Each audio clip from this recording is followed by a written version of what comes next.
prophecy that we have today was in print, and we have copies of that. Chris, your mic went down.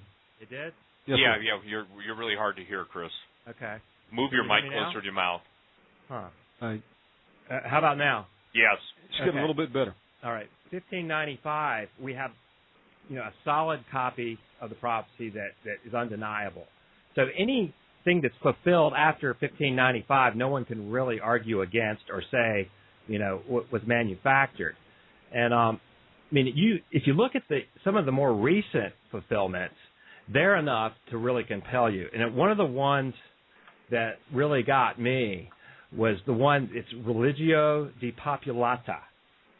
Now, that in Latin, basically that means religion depopulated.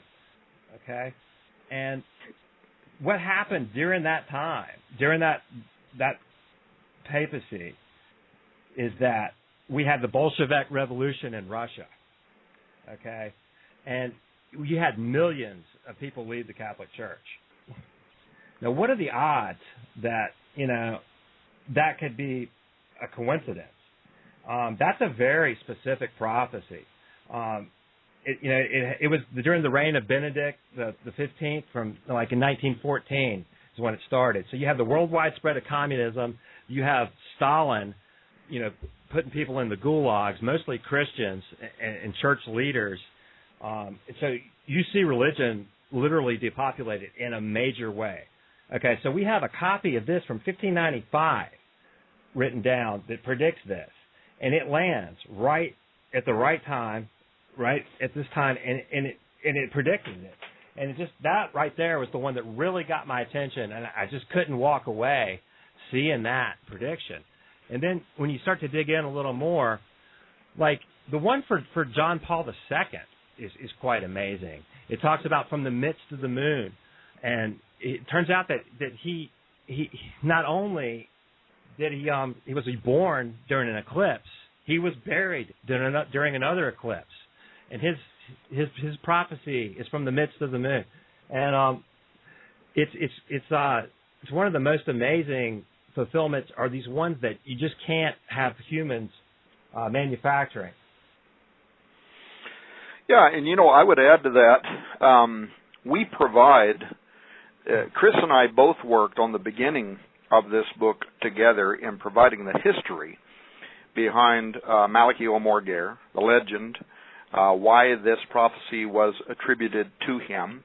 We try to be very fair in the sense that we also investigate some of the controversy around the prophecy. There really does kind of date to 1595, and what it appears is that whether it was Malachi O'Morgair, another person, and some people, by the way, believe Nostradamus is actually the true author of the prophecy of the popes, but whoever the true prophecy of the popes was, that prophecy was hidden inside the Vatican. It was kept in their archives for 400 plus years, and then it was published in the 1500s in Lignum Vitae, but there was reasons why it was published. And there is strong evidence that why it was published and how it was used at the time was that the insiders in the Vatican had reverence for the prophecy, and somebody was using it to try to manipulate the conclave to elect a particular pope that they wanted elected. And so they changed the prophecy to try to make it look like, and Chris can tell us who his name was, but this particular pope, they wanted, I almost said Simonelli, but that's not his name. Simonelli? Yeah, they wanted him to be elected. So they altered the prophecy to try to make it look like he was supposed to be the guy elected because the conclave would have respect for this ancient prophecy. It didn't work out. He wasn't elected.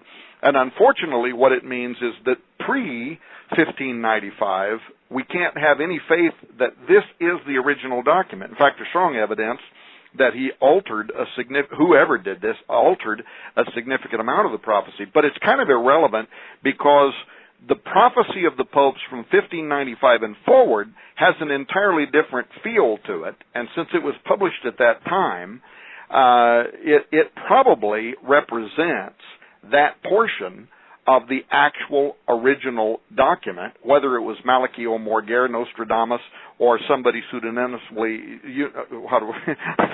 Sorry. Hey, Tom.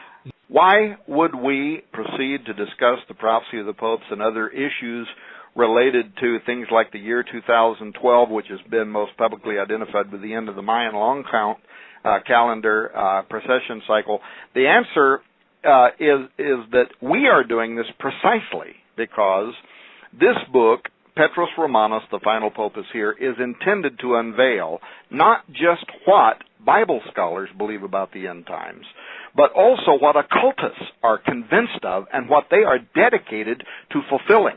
And that goes to the way Washington, D.C. is laid out, the way the Vatican is laid out, the way this next conclave, which will probably be happening maybe even as soon as April, these people are operating from a belief system, and they intend to fulfill ancient prophecies, whether they were inspired by God or not. That's what we're doing. So extra-biblical prophecies, by such as the Maya, the Cumae Sibyl, the prophecy of the popes, these things were sometimes astonishingly accurate.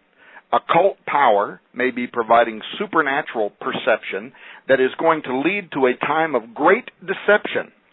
And don't forget that in addition to the examples we gave earlier about Nebuchadnezzar and so on, Jannes and Jambres withstood Moses in the Old Testament. They had supernatural power. The Pythian priestess in the New Testament knew that Paul, Peter, that they were preaching the gospel of Christ. How did she know that? And that God had sent Paul. You have the demons that cried out of the homosexual men in the valley of Gadara to Jesus, "Art thou come hither to torment us before the time?" And that word kairos in Greek means a definite period of time, an awaited epoch. These are all facts that are especially germane to eschatology, to end-time events, that we are approaching a juncture in time, an important moment in time, and it isn't just preachers preaching on Sunday trying to interpret biblical prophecy. There are occultists who are very much devoted and very much inspired by demonic forces that have a plan. And if we don't bring these issues into the light, then the church will just continue going along, like Steve was saying a moment ago, preaching their happy little "send me your money and God will give you $100" sermons. There is a concatenation of events right now from thousands of years of pagan cultures, all of them pointing to the year 2012. Wouldn't a person even be curious? I am. I'm curious as an evangelical scholar wannabe. I'm curious why there are so many pagan cultures, including our own United States government and our prophecy on the Great Seal of the United States, pointing to the year 2012, in which there is going to be the arrival of two men. Did you know that even the Mayan prophets right now are prophesying that the year 2012 will be visited by two great prophets, speakers, whatever you want to put on them, that are going to appear at the conclusion of this calendar? So there's an event horizon. And if you look at the example of the accuracy of the prophecy of the popes, whether it's you could look, we could go through that, and I won't. But if you want us to, we could get. I would think that most Christians listening to this who are still struggling over Nostradamus and the Mayans. Let me tell you why the Mayan calendar. The Mayan calendar, by the way, Tom, I don't know if you've heard me. I don't call it the Mayan calendar. I call it basically hate notes from fallen angels, okay? Right. They know the workings of the stars. God showed Enoch. He took them to heaven. If you have a problem with Enoch going to heaven, take it up with God. In the book of Giants, we know exactly where all the genetic manipulation came from. Is it extra-biblical? Yeah. But most of the scripture, even in the New Testament and the Old Testament, people read it such a superficial way, and when they start going into a word study, then they understand, hey, the word for the dead isn't just somebody who's kicked the bucket. Those are my slang terms, not accurate, Chris, but just kick the bucket. The word is Rephaim. So the thing is that we're in a, can I say something? Every headline in the world is talking about assassinations of popes. Everybody is talking about who the last pope is. And I'm not talking Tom and Chris and just their book. I'm talking it's out there. And when you control 1.3 billion people's lives or more, You have a lot of control. So when Satan, take it up with the Lord, Satan says all the kingdoms of the world are his, do you really think that anybody's exempt from his influence? Well, and furthermore, Steve, again, it doesn't matter if a listener buys into the prophecy of the popes or they don't. Starting out, I didn't. Chris Putnam didn't. That isn't even what this book is about. What the project is about is that it is very obvious that some very powerful people in the Roman Curia and the Roman government do believe in it, and they are approaching the conclave that is going to elect Petrus Romanus, who the prophet of that prophecy foresaw as the coming of a pope who is going to be under the influence of Satan and is going to help give rise to the Antichrist. There are very powerful people in the world who do believe that prophecy. That's the point. And they are committed, they are dedicated to seeing the fulfillment of that prophecy. Now, when you combine that with prophecy, for instance, from the Zohar, here you have a prophecy that's 600 years old.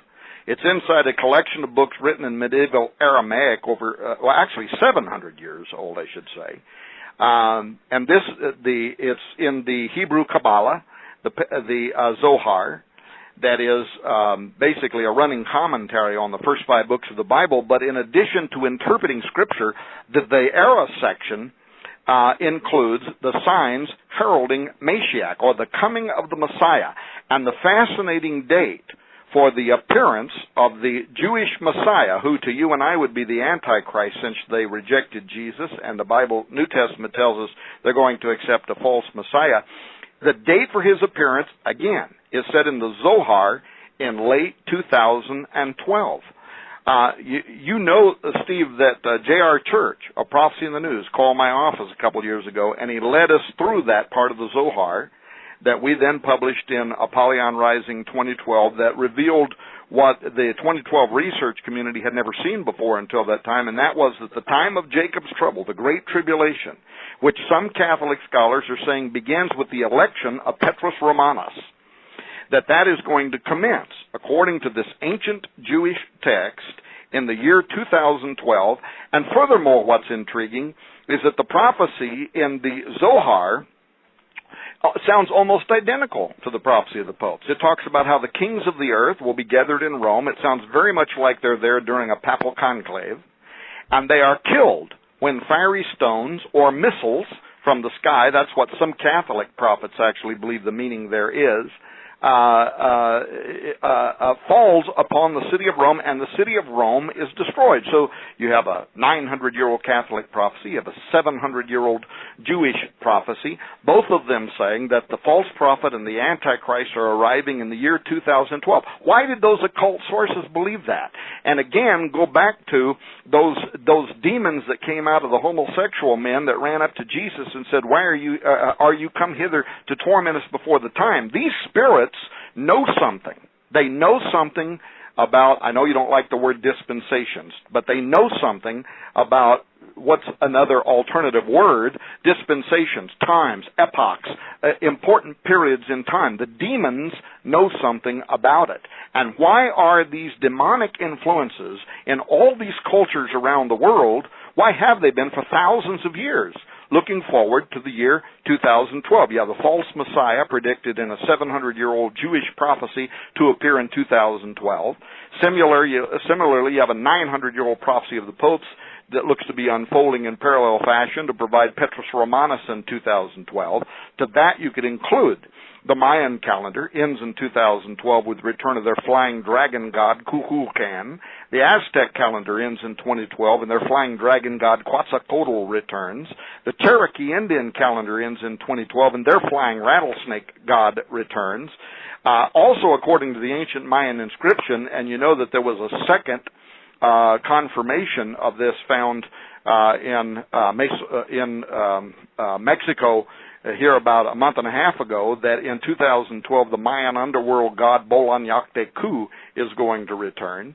You have the Hindu Kali Yuga calendar that ends in 2012 at the conclusion of the age of the male demon. You have the conclusion of the prophecy on the Great Seal of the United States, the Kume Sybil's prophecy, pointing to the coming of Antichrist. And thanks to, again, investigative bloodhound, as I called him. I hope that's not an offense, Chris, because I mean it as a compliment. Thanks to him, we now know that, and these through college materials, university materials, that 260 years ago, the leader of the first Great Awakening in America, Jonathan Edwards, Sinners in the Hands of an Angry God, famous preacher,